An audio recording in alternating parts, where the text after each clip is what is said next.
started. Thank you guys so much for doing that. Again, my name's Mandy, and I'm with the Association of Infant Mental Health in Tennessee. Now, we're brave. I was not sure how full the room would be this morning with first session. I thought, some people might sleep in. So I thought I would get us ready this morning with a little. Well, it was not. It was not. But some people, they like to live on the edge. In the morning. Yes. So, can everybody do this? Can do this. Okay. So, you're going to be on cue and you're going to figure out why I just asked you to do that in just a second.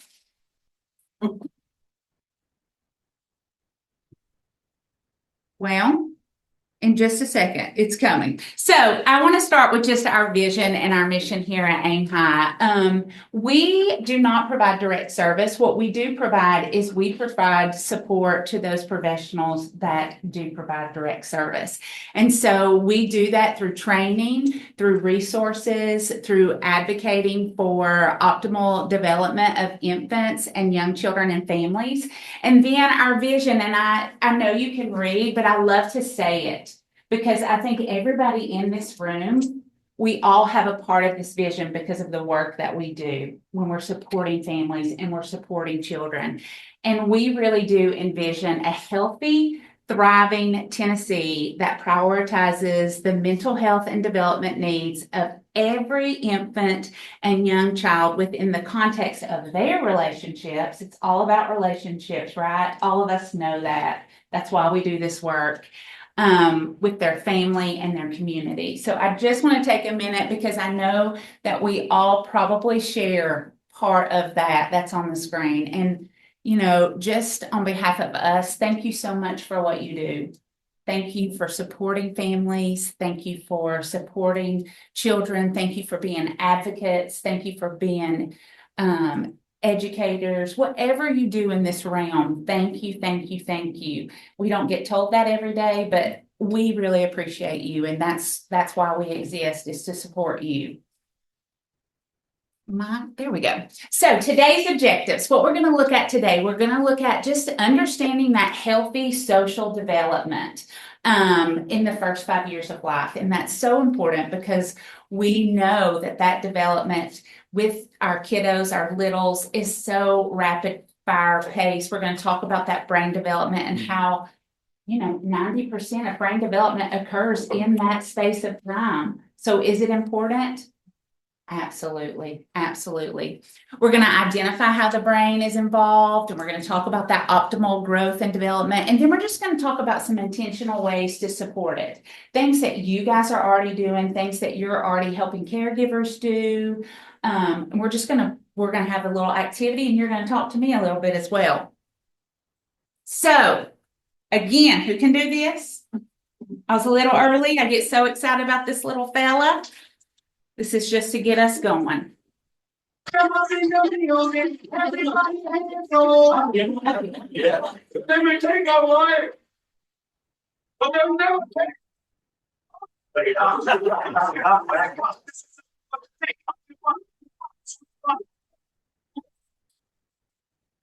Oh, I see some playing.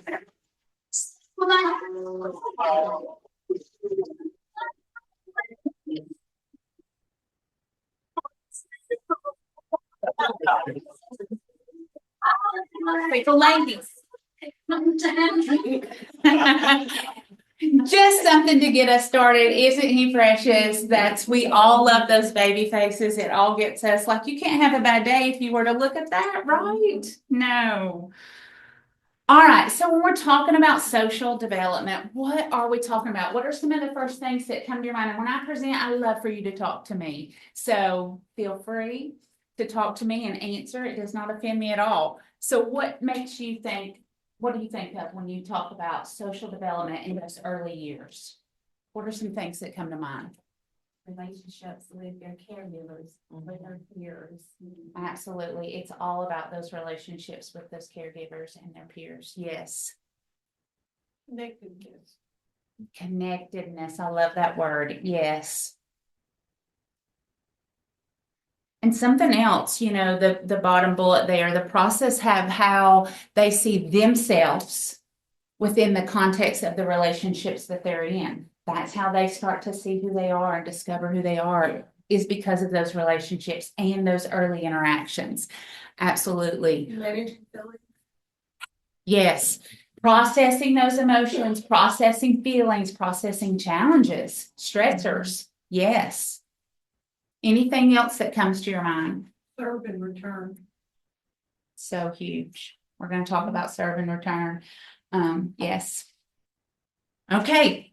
So in order to kind of talk about this social development, we start from the beginning. And a lot of you all will know some of this information just looking at what is developing at what stage and what are some of those key milestones. And so our birth to 12 months, our birth to 1 year old, look at that picture. And so when we're talking about this, they are, it's their task to form a secure attachment with a caregiver. And when you look at that picture, what does that picture say to you? They're like bonded. Trust. They're bonded. You see the eye contact there. You see a little smile. What is that caregiver passing off or downloading to that child, do you think? What are some things like, do you think I am loved is being passed down? Yeah. What else? Joy, happiness. Yeah. When Safety. I bring joy, I am safe. Absolutely. I'm happy that you're here. Yes, she's smiling. Emotional Yeah, expressions. I enjoy being around you. So we are already doing that at this stage. Absolutely. Absolutely. And so some of those key milestones that we're going to see from those birth to 12 months, we're going to start seeing them read and respond to adult cues. We've heard kids know, babies know, they sense it. They can sense that stress. They can sense that calm. They start to use those simple gestures. We're going to start seeing a smile. We're going to start seeing a wave. We're going to start seeing some interaction. That serve and return is so huge right here. It's where you say, hello, and they're saying hello back. You'll start making some of those verbal, and they can't quite talk yet, but they try. That's one of my favorites. They start to develop that strong bond, that secure attachment, and typically it's with the main caregiver that they're with. We also start to see some distress. Why? Why would we start seeing some distress? Learning to regulate. Yeah, learning to regulate. They're hungry all the time. They're sleepy. We start to see that, and that's how they tell us. And then they start to demonstrate some interest in others. They start to pay attention, look around. I never forget one of mine, probably around the 9 months, it would never fail. He could be doing anything and that door opened and there his eyes went. He was very interested. He's still very nosy at 19 years old. But that interest in others. So I have a little video for each of these of what this might look like. And this next one, you're going to see some expressing distress, and you're going to see, I'm not sure if you want to call it interest in the other person or not. More like, I'm not sure I want you here. These are little twin girls, and I love them. Here comes the distress.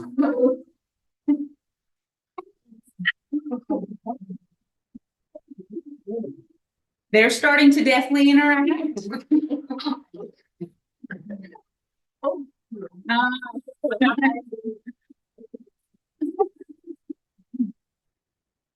Oh, wait a minute. Oh, no.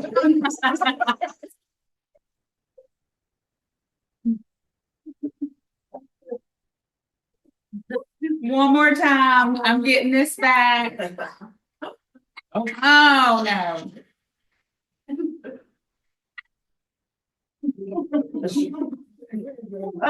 These little girls keep going. And what's funny to me is whoever's videoing that. Unfair. I mean, nobody wants to share their passy, right? So moving on to the year to 2 years. So this is where we start to grow some awareness that we are separate and we are independent. And we can start to kind of do some things and we can start, having some time, having some exploration on our own. But with that comes that emergence of that very famous no. No, no, no. Everything is no. And we start to see that language growth. We all know that no. And some of these key milestones, I'm not going to read all those to you, but see if any of these kind of stick out to you with those 1 and 2 year olds.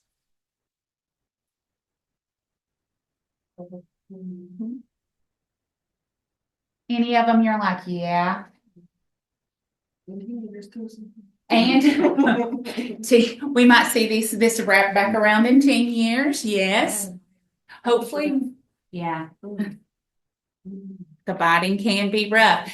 And the reason I like to go through these milestones is because I like to say it is a developmental milestone. That is natural. They are doing those things. And so as we're working with caregivers and as we're working with children, just knowing what to expect and what we have to teach through, yes, because sometimes when I don't have the language and you're not doing what I want, sometimes that's what I can do to get your attention is that biting. And so we have to look at it deeper than that biting. You guys know that. Well, especially when we're working with parents, I work strictly with parents on teaching, nurturing, parenting. Yes. And a lot of these milestones, birth to 5 years old is what I call out of sight, out of mind. Yes. If our parents do not have the knowledge of what's going on during these stages, Yes. then they're only going by what they can see, hear, and smell. That's how they're parenting. And so they'll judge behaviors that are happening in this time as defined or as bad behaviors, and instead of what they are, and then the child is getting the repercussions. Absolutely. And so when we get to come in and educate and say, well, actually, this is typical development. This does happen at this stage. That you can kind of see the ease come over like, oh, and then just learning. That's where we come in. That's where we come in as caregivers. That's where we come in as teachers. We help this stage. So what you might see, what this might look like.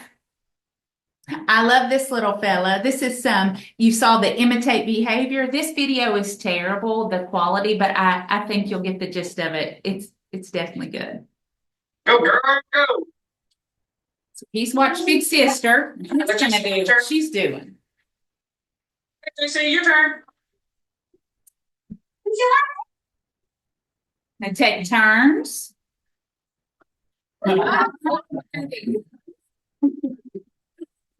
He really thinks he's doing it too, but You're doing a good job, man.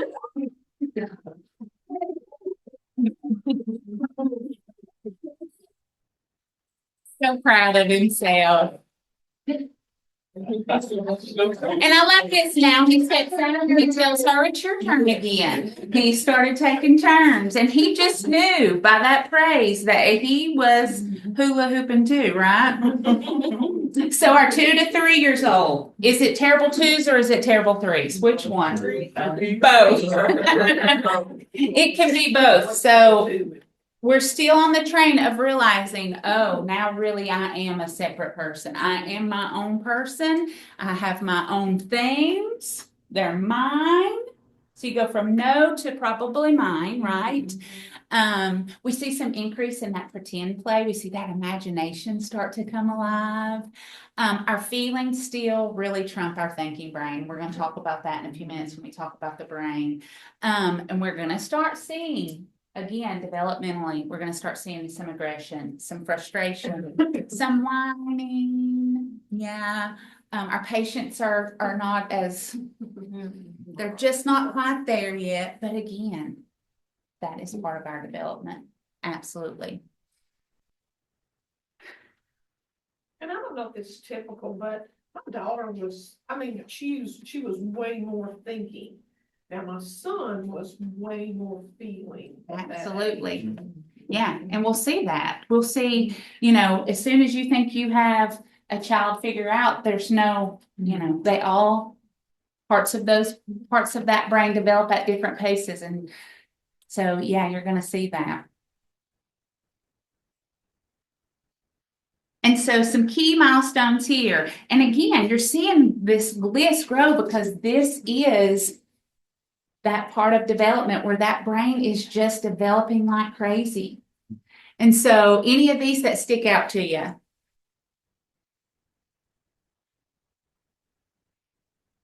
We all say tantrums when we're talking about 2s and 3s. We all say that. We start to see some separate more easily and some get more possessive. So you'll start to see some of those differences. We start to see their own personalities, their ideas. We start to see those personalities really start to shape. And then they start playing more parallel, some interaction there with each other.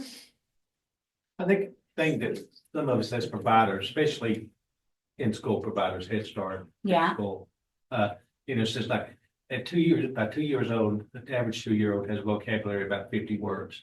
That can be 900 plus the time they're 3. Is that not crazy how that language just booms at this stage? But the thing is, all that is depending on the language they are hearing in their environment. I could give a preschool example for me where I got in trouble in Head Start or preschool 1% the F word. Well, that language was normal, that colorful language. I had 900 of those words. When the teacher got a hold of me and said I was cussing, the word cussing was more foreign to me because of my environment. So if we can understand more environment of our kids that are coming in those situations, sometimes we have to step in on re-guiding that child in their vocabulary instead of punishing that child for cussing or because they're acting out now. Yeah. What they're seeing, what they're hearing, those type of things. I think that's huge when we come to, especially dealing with some of our kids who are colorful. Yes, and it's all about environment. Again, Yeah. we take that back to relationship. Yeah. It is in the context of the relationship and the environment that they're in. Thank you for bringing that up. Absolutely. Yes, ma'am. Really, it's when they're using the colorful language, as you can say, the thing is, it's very important to not react at all. Very important to not react. And then you'll have your moments where what you want to do is replace it with a word. Absolutely. Not to go, because the more what you focus on, that's what you're gonna get more of. And this is 28 years of experience. So we talked earlier. And so I think you get better at that, don't you? In your experience and your reactions. Absolutely. So what this might look like, I have a little tantrum video for you. I know you know a tantrum, but this little fella has an interesting way of throwing a tantrum.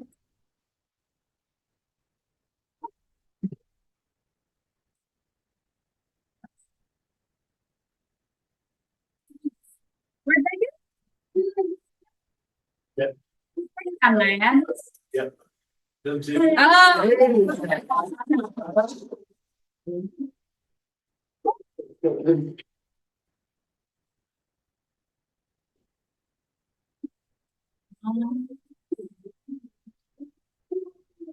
they're leaving again.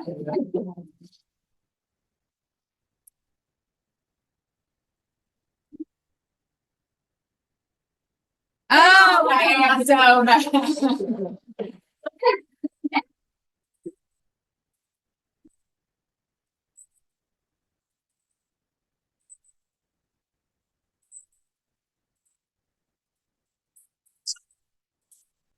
I love the dogs just following that around. And one more time. I think I'm over it. No.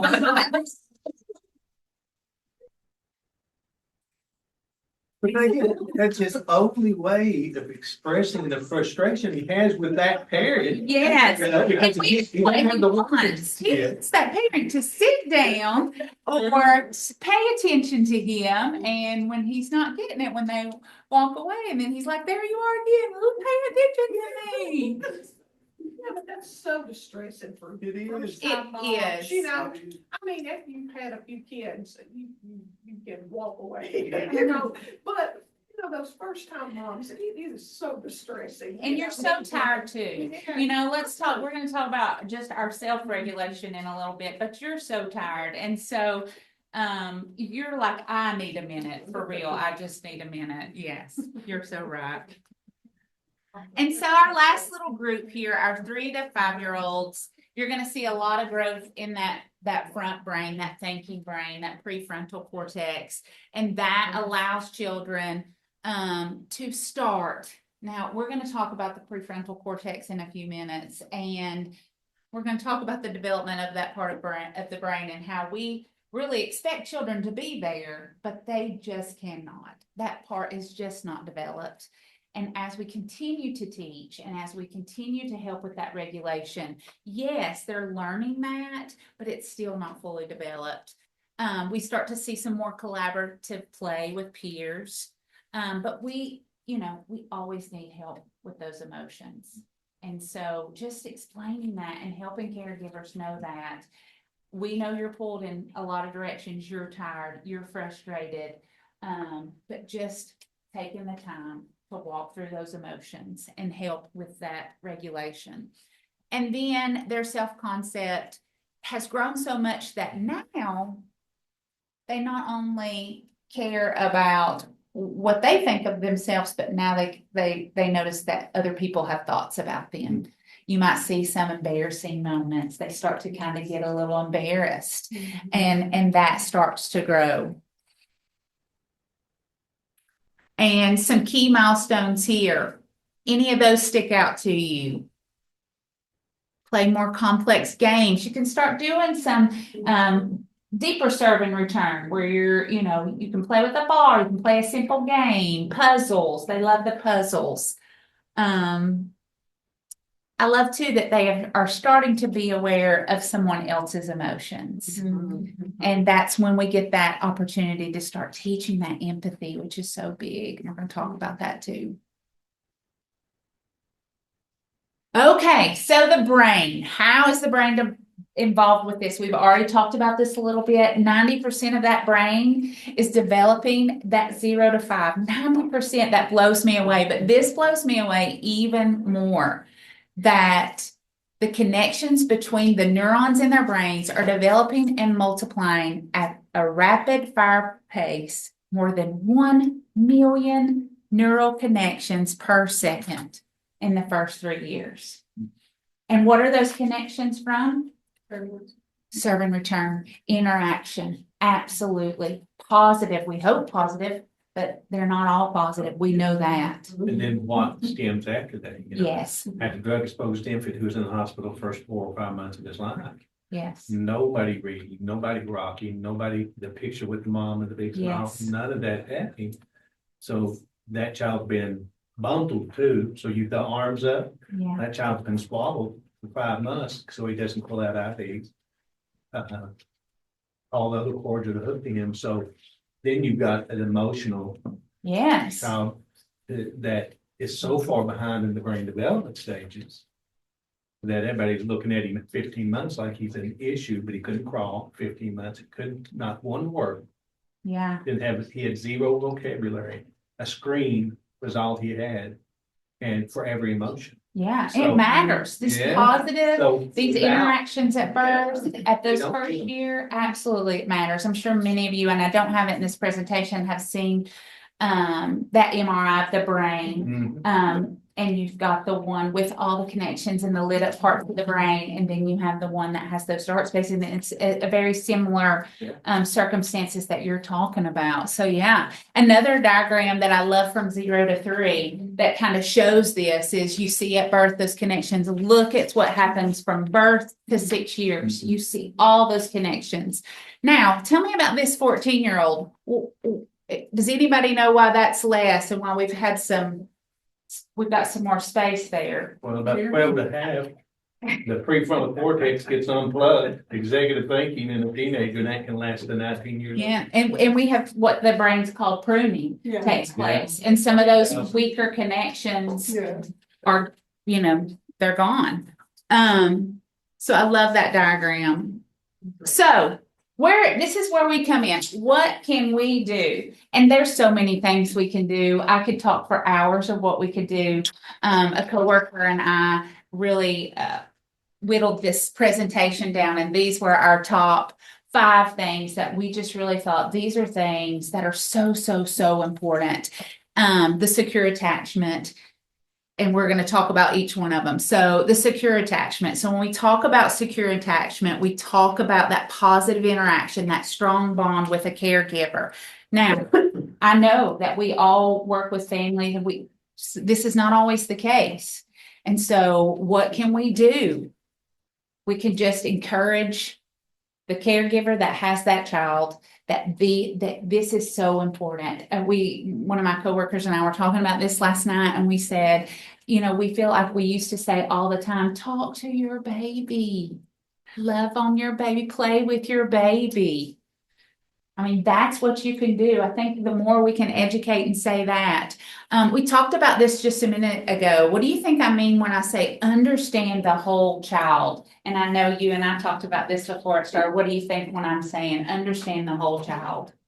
Well, when you're understanding that whole child, you've got to think of the realm of where that child is coming from. Absolutely. And, you cannot know such thing as just a child or just a baby, because you got to think about those parents or caregivers. Knowing that background, knowing where they come from, knowing, how many of you are going into homes? Knowing what that home life is like, just knowing that background and taking the time. Another thing is just encouraging those connections. I can think of children that I've worked with or families that I've worked with, and just establishing some kind of connection. I always take it a challenge when I meet somebody new to try to figure out how I can connect with this person. Sometimes it's easier than others. Some families are easier than others, and some children are easier to connect to with others, but it's so important. And sometimes it can be as simple as just a look. I used to have a child that I worked with, and they'd come in the classroom every day, and I know immediately what morning had looked like at home with that child. But I'd shoot that child a look, and they'd shoot that look back, and it was like, we've connected. We've connected now. Sometimes it's figuring out what makes this child tick, what makes this child happy. You learn a lot during free play. Where does that child go? What is that child drawn to all the time? And encouraging caregivers, you be involved in what gets them excited. You find that connection. And then I love this, just thinking about I think many of us that work with children and work with families, we're good at building that self-confidence. We're good at praise. Good job. But I sometimes think we can take that even further. For instance, thinking about my kids, that all 3 of them, I have all their artwork, and I have, it's theirs. And so it's precious to me no matter. But one of them is a much better artist than the other, and you're like, if I'm going to frame one, I've got to frame all of them, but just saying, tell me about this, because sometimes when we say good job, we're saying that all the time. Good job. You did a good job. Well, let's take that further. What have you done here? Tell me about this. What are you proud about your work? Instead of good job, you cleaned up. Oh my goodness, you took the time to sort out the trucks and the balls and put them in their bins. Thank you so much. That is so helpful. Just taking that praise an extra step and showing them, I see you. You're different. Because I've said good job 10 times, right? But when I take it a little further and really compliment that child on what they've done and notice, it's called noticing, of course, just noticing. When we're doing that, we're touching on all 3: self-concept, self-worth, and then self-esteem. It's Absolutely. Not just one of the 3. We can hit them all. Yeah. And those connections are just deepening. Absolutely. The next one, this one is when we come back to ourselves. We come back to those caregivers. We come back to that mama that you talked about earlier that is just exhausted, But what do you think about this quote? This is from Dr. Becky Bailey. If any of you have ever explored some of the conscious discipline stuff, I love it so much. I've learned so much just from her. But my state regulates their state. We're in the South, so I'm pretty sure this is not correct English, but we've all heard if mama ain't happy, ain't nobody happy. Same thing. Same thing. If my state is stressed and I am dysregulated, then those in my care are also. And so I have to learn what regulates me. And so just passing that on to caregivers, what helps you? And no, you can't get in the car and drive to Target, that might be what regulates you, but what can regulate you here? And sometimes Dr. Becky Bailey is so big on breathing, but wow, when you really learn just to take a moment and really just learn to breathe. And then when you start to do that, what are you doing for those kiddos? You're modeling that. You are absolutely modeling that. And so I always say, it's okay. It's okay to show that you're having a bad day too, if you're going to show how to model it and how to regulate it through that. Our poor Head Start teachers. I mean, I've been in those centers and I'm like, oh my goodness. But I've seen teachers say, we're all going to pause for a minute. Everybody breathe with me. Oh my goodness, the lessons that is teaching that child, that when it's chaotic and it's stressful, I can stop and I can regulate myself. So it's so huge. For us to be regulated, we have to be regulated before we can regulate them. And so then just understanding how a child is responding in what part of their brains. Again, I reference conscious disciplines, and we're going to kind of break down just the states of the brain. We're going to talk about the brainstem, the amygdala, that middle part, and then that prefrontal cortex. And I love this. It's so simple, but it makes so much sense to me. And then we're going to do a little activity. So our brain develops bottom up. And so a lot of times, unfortunately, some of the kiddos that we are working with stay here. And this is that brainstem. This is the reactive part of our brain. It's the part that when we're triggered, we react. Now, is this always bad? No. Somebody pulls out in front of you on your way here, I hope you react with that foot on the brake. We do need that. We need that. But however, it's funny. I used to work with a child and I would go to the center to work with this child when I was in early intervention. And when I first started seeing this child, I would go on Fridays. Friday was my day. Well, at one point, my schedule got all out of whack, and so I had to go on a Monday. This child was a different child on that Monday. I mean, I'm talking so dysregulated, so triggered. And so I began to talk to the teacher in the classroom, and I was like, they're really having an off day. And she's like, no, it's Monday. And I'm like, what do you mean? And this was a child that was in the process of reunification with a bio family. And I love that process.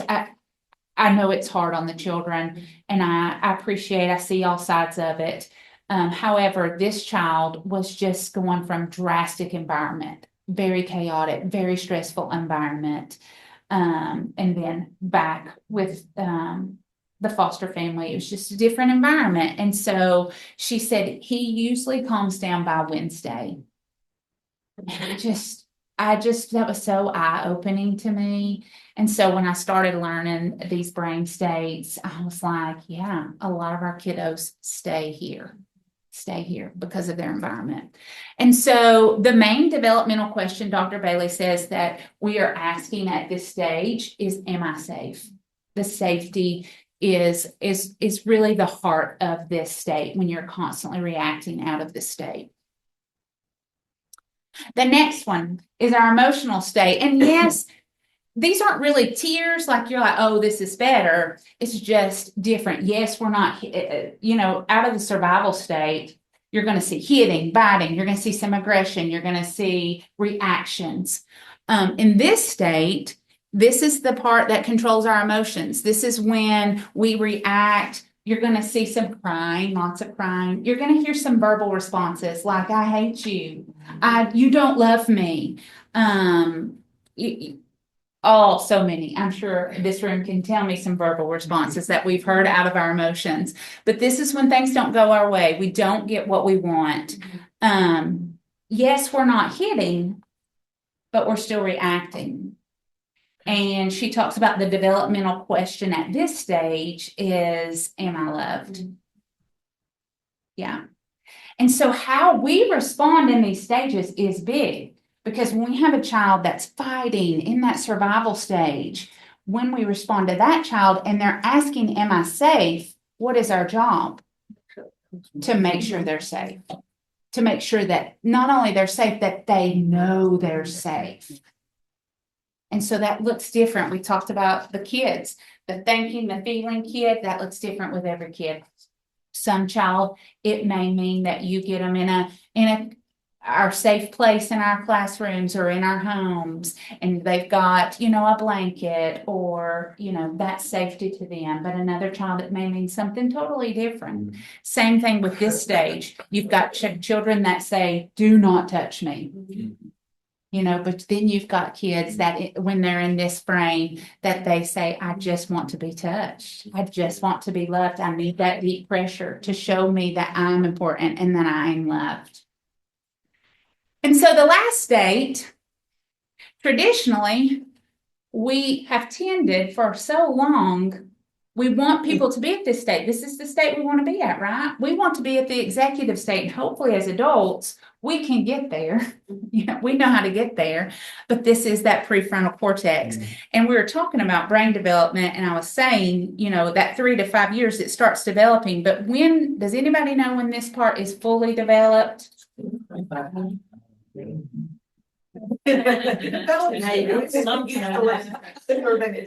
husband, I'm not sure, but we for a long time have punished children because they're not here. Yeah. Yeah. And they can't possibly be there. Now, can we model this and teach this? Absolutely. But it is a long journey. It's not a one-stop shop. Tell them that use your words, and you tell them, I want my toy back. Okay. It's going to take a series of this. My Head Start girls know this. This is going to happen every day, sometimes 10 times a day. So why are we expecting children to be here? And then why sometimes are we taking it a step further and punishing them when they're not? It's so hard. I think back, I'm like, why did I not know all this when I was in the classroom, but we grow, we learn. And the beauty of it is with the jobs that we're blessed with is we get to pass this information on. And we get to teach, and we get to help those mamas that, just need this extra knowledge. Well, I think the scariest thing for me, when the more I've learned, is that 18 to 25 to 27-year-olds. And oftentimes they're the ones who are having the children, and their brain is not fully developed. So, it's a scary cycle right there. That is such a good point. Thank you for bringing that up. I would say the scariest time for my kids was that 18 to 25, 27 years old. Just because they were, they thought they were grown, and the state said they were grown, but they were not grown. Yeah. And and those are, yes. And those are the families, again, not only are we expecting the kids to have this, but we're expecting these young mamas to have that as well. Thank you for bringing that up. That's such a great point. So I have a little activity for us. We're going to split up into what I call brain state groups. And, I'm going to split y'all, but you all We're gonna have a survival group, an emotional group, and an executive group. We may have a few more. You got some of us who's in all three. Yes, but you just can be in this one for this activity, okay? So in this activity, I have just a little scenario of the state that this child is in, and then I have some questions. And I also have a little cheat sheet for you in case you're like, oh, what exactly are they asking? What's the question there? And I forgot to say, the main developmental question at this stage, when we get to this point, is what can I learn?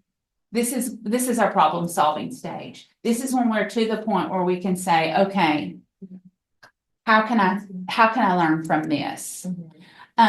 So I'm going to give you 3. You all are going to be this survival state. I'm going to give this role the emotional state.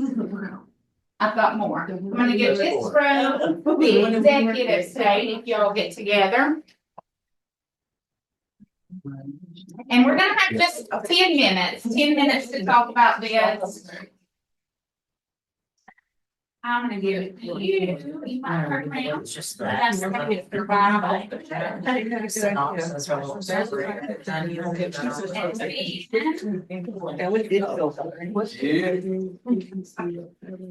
I'm gonna give you down the emotional.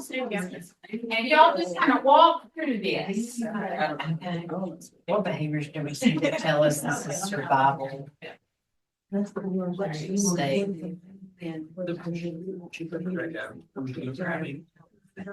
We're reacting like immediate. What was the main question needed Sally has? What behavior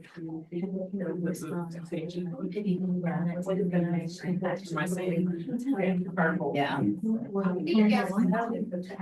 Yeah, because it's the worst.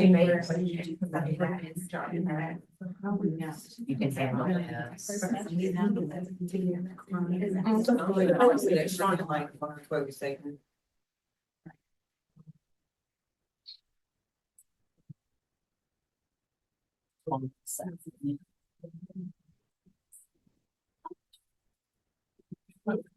Yeah.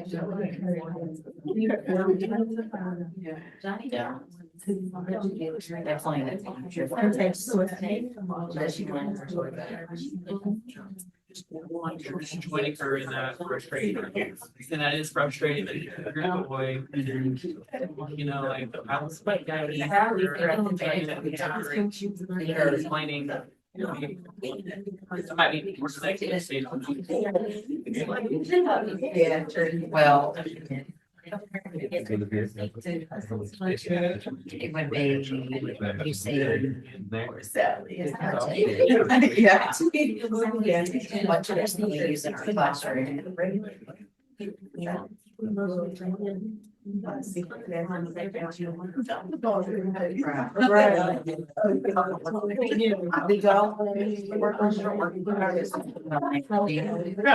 work in a classroom?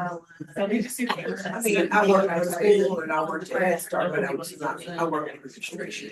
Oh, okay. I'm not doing it. Yeah. It's like, Gotta be online. Yeah, I don't have I mean, I think I did a pretty good job. One of them at 18 and the other was at 12. so they've survived. They've survived. Like the, when it's asking for it, right? there's like a self-regulation station. That's kind of what I was. You can have it. That's what I would think. Makes you go, like, you're frustrated.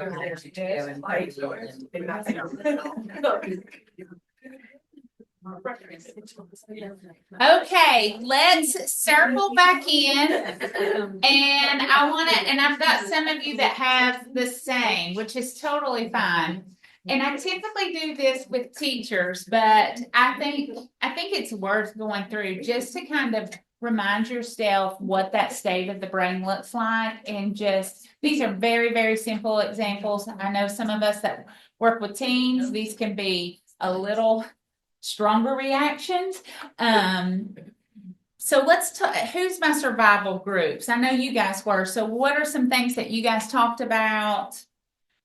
What come up in your group? And you're I like like, being focused on what she's feeling and helping her to. read your scenario. I'm sorry, because Yes. not everybody has this. So read your scenario if you don't mind. Johnny takes a toy from Sally during free play. Sally pushes Johnny and grabs the truck back from him. Yeah. Okay, so what do you guys think about Sally? Tell us about Sally. We were just thinking to join her in that frustration and then giving her space to self-regulate, somewhere in the room. There's a little corner. Yeah. Yeah. And using her words. Sally's a little spicy. Or is Sally just going through what we go through? This is typical development. Yeah. You know, somebody has taken my thing and I want it back. And in the home, this may be siblings, you know, Yeah. it may Yeah. Take it back at home, she may have to go to the same thing with them. Yeah, it may be the environment, because if that's what she is being seen and shown. yes. My childhood was the same way. If somebody had something you wanted, you just took it if he was strong enough to do so. And when you learn the whole child, we may learn that Sally doesn't have any siblings. And she doesn't have to share much, because not all children will react like this. Have you ever had a child that's the youngest of several? Yeah. That child, you can take everything from that child and they just go find something else, because they've, you know, they've learned to walk through that several times. So our emotional state, which is here and back here. So read your scenario for us. Okay, we had Johnny cries and screams, "I hate you," to Sally after she pushes him and grabs a toy from him. Yes, so we've got the other child here and they're responding out of their emotional part of their brain. So what about Johnny? Sad right now because of what happened. He's feeling very emotional. So we said that I am love, like that's the question. Yeah. And he just needs to be soothed and regulated. So like kind of modeling, picking up the toy, showing them how, you know, hand it back to Johnny maybe, and then ask Sally to apologize, ask them both to say sorry. Okay, yes. That's some ways. Yes. What about you all? You all had Johnny too. We mentioned modeling. Okay. Giving them things like breathing.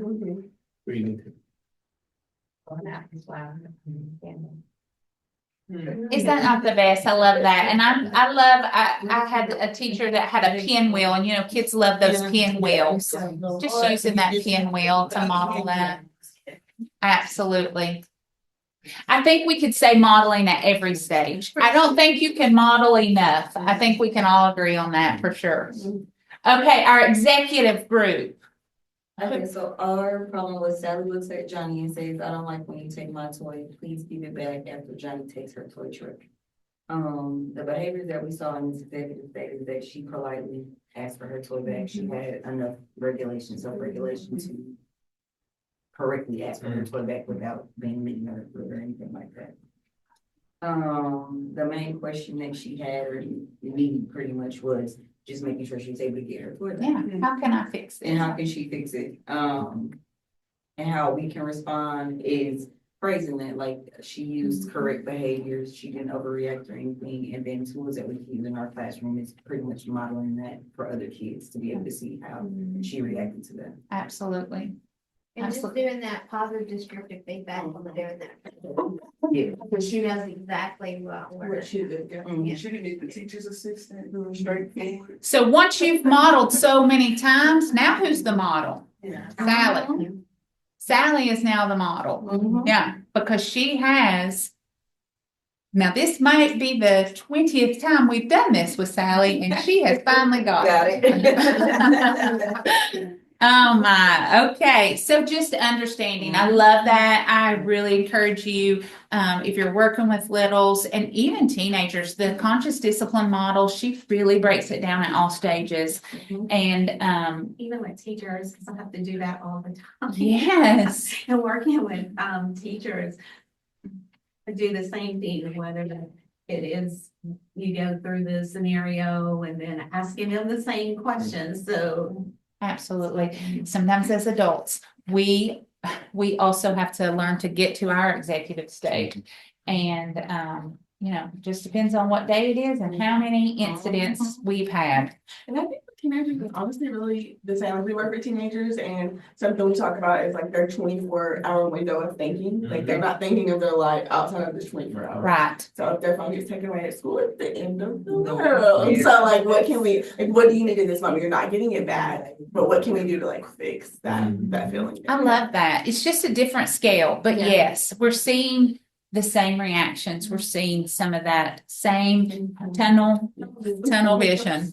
I like the use of, the word use that on the script. I do You're too. saying you want those I statements and you statements. Yeah. They're not just effective with littles, but when we don't call it that with our teenagers, but it's the same thing. I see you, I hear you. And for teenagers, that's the biggest thing. Yeah. Do you see me? And another way to do that, we talk about this a lot, but getting down and getting down on their levels. And same thing with teenagers, using that eye contact and really that intentional listening that says, I am listening to your words. I hear what you say. It is important to me. Absolutely. So another thing is just, again, elaborating on those creating connections.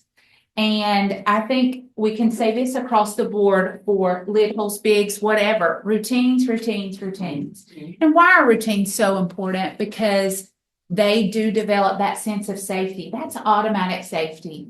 When you know this is what's happening. Now, routines are not always going to be the same. What may be a routine for this family or this group is, we may see that over here and be like, what? I don't get that routine. But just consistent routine. That gives that sense of control. I know what's going on. That makes those transitions so much different. When we know this is my routine, we're going to be able to take those transitions, because again, littles and bigs, those transitions are just hard. Bigs, transitions are hard, Another one, again, elaborating on that encouragement. And we're able to provide that encouragement the more we know that child, the more connections that we've had that child, the more that we say, this child, it might drive me crazy, but this is what gets this child, I've heard that toy over and over and over and over again, but that's what that child is drawn to. Being aware of what the value that child brings. That goes into this last one. Those jobs as littles, I love to go and see that job chart. And then I love to hear the feedback of that job chart sometimes, like that child for sure is not going to be a leader. They are really struggling with this job, but just knowing their gifts and being able to really pour into that and help flourish that gift with those children, allowing them to serve, allowing them to contribute in the home. All of my children still, they hate it, but they all have a job, something they're in charge of. Pets are so good with this, allowing them to be a part of taking care of something else. But that helps that development so much. And then creating compassionate environments, taking that time to really teach that empathy, teaching that regulation, teaching them to be aware of others and others' feelings, and being able to, just empathize. Look at your friend. Your friend is sad today. What can we do? Same thing with our teens. I'm talking to my teenage daughter all the time about, well, how could you be a positive part of that situation? What can you bring that can help? Choices. Oh my goodness. Choices. What do choices do for kids? It gives them an option, but not too many. Did you say too many? Let's not do too many though. Yes. You have the choice to do this or this. And you know, they think we know that we're still in control because we've made the options, right? We've given the choices, but still we've allowed them to have some ownership in their actions. And then the last one is just, I have on here as family. I don't really know a better way to say it. Dr. Bailey talks a lot about school family. And I think with us, you know, when I was in the early intervention realm, we worked a lot in teams. We had the early interventionist, we had a speech therapist, we might have had a behavior therapist. But just knowing that we are all part of this child's team, we are all part of this child's family. And that means that, you know, we all respect each other, but you've got a team. You know, I walk in and you can tell the classrooms that have really done that. Teachers have done a good job. Same thing with families that take in children, you know, multiple different children and have kind of a revolving door. They do the short placements. It takes a special person to say, we're going to be that consistent for you right now. And expect that that's going to be tested. Yeah. Because a lot of our kids come from the environment that people who have said they loved them, was going to keep them safe, cared for them, has also beat them. Yeah. And worse. Yeah. And so, you know, somebody tells you, oh, I care about you, I'm here for you. You know, some kids' mind, that's, you know, what do you want? Yeah. And it takes a different amount of time. Sometimes that trust is built easily, and sometimes that trust is a long span of time. Absolutely. Well, I want to leave you with, and you may think this is a strange video to close on. This video is really centered on moms, but I want you to think of it through the lens of a supportive caregiver, somebody that has been a part of a child's journey. A lot of times, unfortunately, we work with families, we work with children, and we don't get to see the end result. We just get to see that time that we've had with them, and we have to trust, you know, that we've done a good job and that we've put them a little more forward than they were when they came to us. And so I just love this video. It's just a reminder that no matter where you're at with a family or a child on their journey, that there's a bigger picture, and just to keep that in mind.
I just want to encourage you with that. I know that's a little stretch, but just remembering that the work you do is so important. It's so important. And I know you don't always get to see the end result, but thank you for pouring into families. Thank you for loving on children. Thank you for being here and for thinking that this is worth your time to spend a couple of days just really focusing on strengthening Tennessee families. I love that. So thank you so much.